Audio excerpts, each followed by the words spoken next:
Good day, everyone. My name is Ruan Fourie. I'm an energy economist working at the Energy Centre here at the CSIR, and today I'm going to be chatting to you about the just transition in South Africa.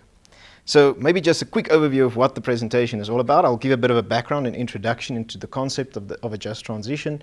We'll have a look at the case study, speaking specifically what happens if we do not work towards a just transition. We will talk about the Nkangala District Municipality and how that affects all of the aspects of what we're doing. And then we look at economic analysis that we've done for the power sector in South Africa. And we end off with an international perspective that we have obtained by doing a study tour on the just transition through Europe. So let's start with the introduction. So this is South Africa's energy sector at the moment. You can see it's primarily dominated by the coal sector. And this has been the case for almost 100 years in the South African context. But what we're working towards today is very much this scenario, where we're trying to move away from fossil fuel-based generation to more reliable, sustainable, and renewable sources of electricity and energy generation. Obviously, within this context, the electricity sector is going to be the key driver in our energy mix. But let's not forget why this transition is happening. So this is very much a slide that speaks to the changes, and this is why we're looking into transiting from the fossil fuel-based generation to a cleaner, more sustainable one. You can see here that the generation of fossil fuel-based technologies, amongst other things, have created the concern around global warming. Temperatures across the globe in all continents have seen dramatic increases as we've progressed in the years, especially in later years when we reached the 1990s and 2000s, which is right about now. You can see the temperatures are increasing rapidly across every nation around the globe. That's why we're transiting. That's why we're trying to achieve a cleaner way of producing the electricity that we need. But of course, this also has specific impacts on regional areas. So maybe as just a quick example of why we're looking at the just transition and making sure we're planning for the changes that are going to occur, we're having a look at the case study example of the Mkhwebane local municipality. For those that do not know, the Mkhwebane local municipality is in the Free State. The main town is Welkom. And this was a gold mining region that had large amounts of wealth in the 80s and 90s due to the gold the mining activity that was going on there. But for many reasons, this activity started to decrease. And with the activity decreasing, you'll expect that there will be some economic losses, but no one could expect that it could be this bad. The economic losses that we saw was a massive decrease in the mining sector in that region, almost halving in the time frame from 1993 to 2017. And there have been massive decreases in employment in that mining sector, which puts more pressure on the local municipalities to sustain this region. This is the employment in the mining industry. You can see about 38,000 people lost their jobs between 1993 and 2017 in the mining sector alone in this region, just because the gold sector closed down. This leads us to a bit of an inconvenient truth, because if we do not plan for those regions, if we do not plan what happens to those regions, people will be left behind. And this is very much where the CSIR wants to start playing a role, because the SA economy cannot absorb these losses. But if we plan for a just transition when one economic sector loses its focus and loses its operating ability, then we can reduce and mitigate against those losses. So now we move to the future. That was a past-looking case study, but now we're looking to the future about what will happen in Nkangala District Municipality specifically. The municipality is housed largely in Mpumalanga and in some parts of Limpopo, and it stretches almost all the way to the Swaziland border. But what is interesting about this district municipality is it contains the bulk of our coal generation fleet in South Africa. You can see them on this slide. It's Indrina, Arnott, Kumati, Duva, Kendal, Kriel, Kusile, which is still under construction. But these power stations are reaching their end of life. This is not because we're trying to decommission them early. These stations are old. The oldest thereof is Kumati, which is already 58, 59 years old. And it's very difficult to keep these stations running and maintain. Replacing them is also not cost optimal, so what do we do? But on a regional level, it really becomes a concern for those individuals, because again, like in the Welkom example, you have a large amount of people in a small group that are going to lose their jobs because of just the phasing out of a specific economic activity and a specific technology. So we need to plan for this. We need to find innovative solutions of how to mitigate for these losses. So just as another emphasis of how this is actually going to affect those regional economies. This is just the economic structure of South Africa, Mpumalanga, the district municipality in Ngala, and 2 local municipalities within that district. And you can see there's a drastic difference between how the South African economy on a national level is structured versus this district municipality. On a national level, 8% of our economy is based on mining. But in Nkangala specifically, almost 36% is mining alone. Then you add the dark blue, which is electricity generation, and you add the manufacturing, which supports the mining and electricity generation. And you're sitting with almost 60% of these district and local municipalities being dependent on the coal value chain. So we need to find solutions for this. So what the CSIR has done is we started with a power sector analysis of how many jobs we're going to lose in the coal value chain and how many jobs we're going to gain. Because as coal is decreasing, we're not losing on the generation, everything. The integrated resource plan, which is put forward by the DMRE, provides us with some solutions of how this generation will be recovered.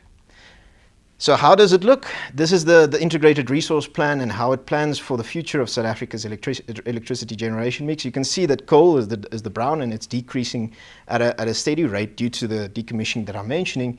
But to pick up the slack, you'll see a lot of different technologies that are being introduced. Wind, solar is obviously chief amongst them. There's some gas generation to accommodate the variability of that, the solar and wind. But this is the plan that's being put forward in South Africa. And what we then did after understanding the technical side of things, we needed to understand the economic. So what we did, we ran some models to try and understand how many jobs are going to be lost and how many jobs are going to be gained. You can see here that about 46,000 people are going to lose their job in the coal value chain. But this is across direct and indirect. So this is everything from power station to mines to manufacturing, all of the sectors that support the coal value chain. But at the same time, with the introduction of renewables, you're adding 34,000 under the current plan. Now, obviously, there's a lot of variability in some of those job opportunities, but there is more additions coming to the power sector due to this. And if you unconstrain the model that the integrated resource plan uses, even more jobs can be created by the introduction of renewables. But we realize that this is not going to be a one-for-one exchange. You cannot replace all of the coal resources with renewable resources because it's not going to be viable to build your wind farms in Mpumalanga to employ those individuals. But solar can provide an option, but you need to diversify that economy because that's what got the economy into the problem it's in now. It never diversified in different economic sectors. And this leads me to the international example that we had a look at. We were in the privileged position of being invited to the European Commission's Strategic Partnership and Implementation of the Paris Agreement Programme and GIZ to do a study tour through Europe to understand how the European Union and different nations have addressed this exact same question. And it was quite interesting. So we visited the F60 conveyor bridge in Germany in the Lusatian coalfields, where a lot of coal had been excavated over the years. And they had this massive structure, which was the F60 conveyor bridge itself, which is 350 meters long, 80 meters tall, which they converted into a tourist attraction. At the same facility, in the earth where they extracted the coal, where these massive craters were left, they filled that with water to create a lake. They're investing in different options. They've deployed renewables. So if you look at this image specifically, you can see on the horizon the wind generation facilities that have been put on. On the left-hand side, you see a bit of a solar plant that has been erected on the same side. The entire lake was where the coal was excavated, which they filled with water. You can see beaches on both sides where the individuals stay. And this photo was taken from the conveyor bridge where daily tours could be done. So there's a lot of investment in different economic sectors to diversify the local economy to keep it sustainable in the long run. This is what an option is for South Africa during the just transition. So everything that we've discussed today regarding the just transition and the just transition landscape has led the CSIR to this. This is really all the work that we have partially done but still needs to be done in the future. The just transition landscape exists of 4 different spheres. There's environmental effects, social effects, economic effects, and technical and cost effects. We have worked quite extensively in the economic and technical side of things, understanding how the power sector and the energy sector is going to change, what the cost would be related to that, would it be technically viable. We've investigated the economic effects and how jobs will be created and lost. But where still a lot of work needs to be done is on the social side. We need to put feet on the ground in the regions and understand some of the health impacts, the community participation, the quality of the lives of the individuals that will be affected, other social pathologies. We have identified stakeholders and research institutions to do this, but we believe that by playing a leading role in this specific sphere of research, we can better the South African economy as well as the South African society as a whole. Thanks so much. I will now hand to Esther Mkhwebane, who will tell you a bit more about how we plan to support SMMEs considering what we know now. Good day, ladies and gentlemen. My name is Esther Mkhwebane. I also work within the CSIR Energy Center as a researcher. Thank you, Ruan, for the brief introduction. Yes, I'll be taking you through some of the research work, the findings that we found through the research work that we did with regards to the SMME participation in this just energy transition. This is my presentation outline. I'll give you a brief introduction, take you through the status of SMME participation. I'll also give you a brief information about the concept that we're considering as CSIR for the SMME support, and I'll do the concluding remarks. As my colleague has just mentioned with regards to the just energy transition, it is a reality. And obviously with something that where there's change, there's always opportunities. However, such opportunities are not necessarily accessible to some of the SMMEs that want to participate in this renewable energy. Therefore, we embarked on research work to find out what could be the situation with regards to the SMME participation, and also to find out what could be possible opportunities that they can tap into. And lastly, to seek a concept that could be suitable in terms of assisting the SMME to increase their level of participation in the renewable energy. And just to note that the formal program that is currently existing within South Africa, the RIP, was used for this assessment. So this is the research approach that we followed. We did a desktop studies. We formulated the surveys that we were going to engage the industry with. We then conducted interviews with those renewable energy industry participants that includes some of the OEMs, the IPPs, and the EPCs, also some of the SMMEs. These are some of the research findings that we found. In terms of the renewable energy value chain, this is the different components that some of the SMMEs are participating in. However, we investigated and engaged the industry to find out in this value chain, where could the SMMEs be found? Where could they be placed? Where are they predominantly participating and providing a service to the industry? And the findings from the renewable energy participant is that they indicated that most of the SMMEs were found in the auxiliary services. However, with these auxiliary services that they provide, they don't get much benefit out of it. This includes services such as catering, security services, which is non-core to the renewable energy. The challenges that we found from engaging these renewable energy participants or industry role players were identified, and they gave us a long list of challenges that some of the SMMEs are encountering, which hinders their participation in this renewable energy. And on the slides is an indication of some of those challenges. And I just wanted to bring to your attention some of those that were more prevalent, that were identified by almost most of the participants that we engaged. And this included the lack of technical skill, lack of financial resources for them to participate in this field, and also the indication that some of these opportunities are not presented or advertised in a formal way. So the SMMEs miss out on such opportunities. And we further engage them to find out what could be some of the proposed solutions that can be encountered or that can be followed in order to enable and make the environment conducive for the SMMEs to participate in this industry. And what we found from them is the indication that this is not a solution that will come from only one party, but it's a consolidated effort that will help assist the SMMEs to be able to overcome the challenges that they encounter. And on the slides is an indication of those different stakeholders that can play a role in ensuring that these challenges are alleviated and enable the SMMEs to participate in this field. As you can see, the Department of Minerals and Energy is also highlighted there. The contractors, EPCs, and the OEMs, the IPPs, also the SMMEs themselves, to indicate that if all parties were to at least support and bring in their part into the whole thing, it will help enable the SMMEs to participate in this renewable energy sector. We further asked them about the opportunities that they could see the SMMEs tapping into, and they put this in the value chain in different segments, whereby they indicated that it is possible for the SMMEs to tap in some of these opportunities. For example, in the professional services, if someone has got the skill, the right qualification, they can be able to enter this field and provide certain services. For example, health and safety. If someone has got the necessary qualification, they can be able to be subcontracted within this subsegment within the renewable energy value chain.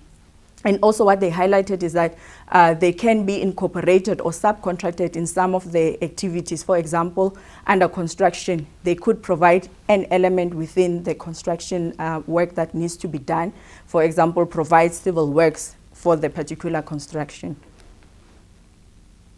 And one may ask, why should we bother about supporting SMMEs? I've just summarized it to say, with regards to the SMMEs, it's proven that they do contribute in terms of job creation. They also contribute to the GDP of the country. They also contribute with regards to the corporate tax. And lastly, it is proven that the SMMEs are flexible, innovative, and hence they have the potential to contribute to the economy of the country.